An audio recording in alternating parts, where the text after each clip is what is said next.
Hello everyone, welcome to మన TV Telugu stories. మన ఛానల్లో కథలు నచ్చితే లైక్ చేయండి. అలాగే మన ఛానల్ని సబ్స్క్రైబ్ చేసుకోండి. అనగనగా రాజానగరం అనే ఊరిలో ఒక పాత పురాతన నారింజ చెట్టు ఒకటి ఉంటుంది. దాని కాయలు చాలా పుల్లగా ఉండటంతో ఎవరూ తినేవారు కాదు.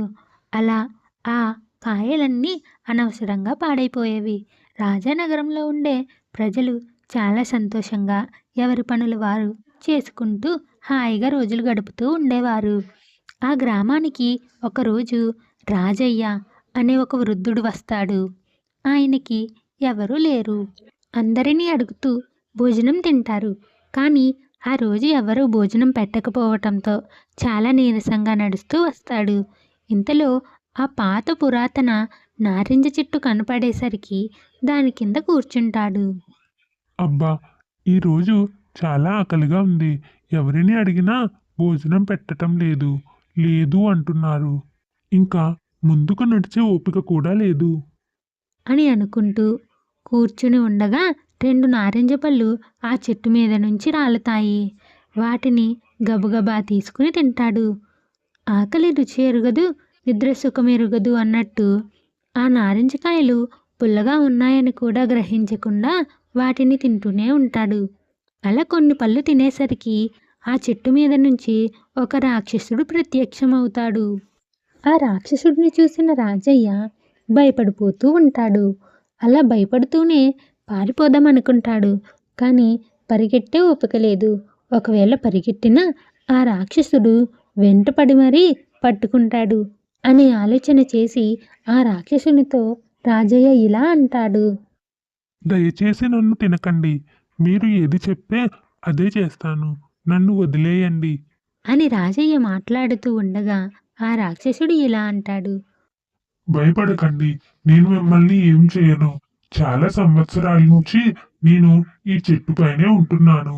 ఒక ఋషి పెట్టిన శాపం వల్ల నేను ఇలా ఈ చెట్టులోనే బంధించబడ్డాను.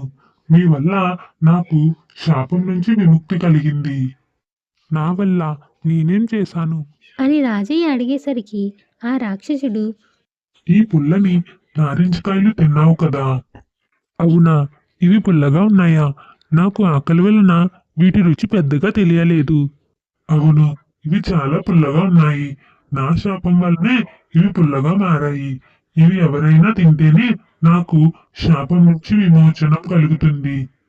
ఇప్పుడు నువ్వు వీటిని తిన్నావు కదా, అందుకే నాకు నీ వల్ల శాపం నుంచి విమోచనం కలిగింది. నీకు ఏదైనా కావాలంటే చెప్పు, వెంటనే తెచ్చి ఇస్తాను.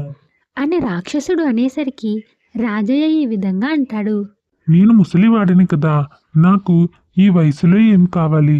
రోజు ఎవరో ఒకరు పెట్టిన భోజనం చేస్తూ రోజులు గడుపుతున్నాను. అని రాజయ్య మాట్లాడేసరికి ఆ రాక్షసుడు ఒక అక్షయ పాత్ర తీసి రాజయ్యకు ఇస్తాడు. ఇందులో నువ్వు ఏది పెట్టినా అది పెరుగుతూనే ఉంటుంది. దీనిలో అవసరమైన భోజనం పెట్టుకో, అది ఇంకా అయిపోదు. నువ్వు ఇంకా ఎవరిని భోజనం కోసం అడగాల్సిన అవసరం ఉండదు. అని చెప్పి ఆ పాత్ర ఇచ్చి రాక్షసుడు మాయమైపోతాడు. రాజయ్య ఆ పాత్ర తీసుకుని అక్కడి నుంచి వెళ్ళిపోతాడు. ఇంకా అప్పటి నుంచి ఆ చెట్టుకాయలు తీయగా మారతాయి. పిల్లలు పెద్దలు అందరూ కూడా ఆ నారింజకాయలను తింటూ ఆస్వాదిస్తూ ఉంటారు. ఈ కథ నచ్చితే లైక్ చేయండి. అలాగే మన ఛానల్ని సబ్స్క్రైబ్ చేసుకోండి. మరొక చక్కటి కథతో మళ్ళీ కలుద్దాం. నమస్తే.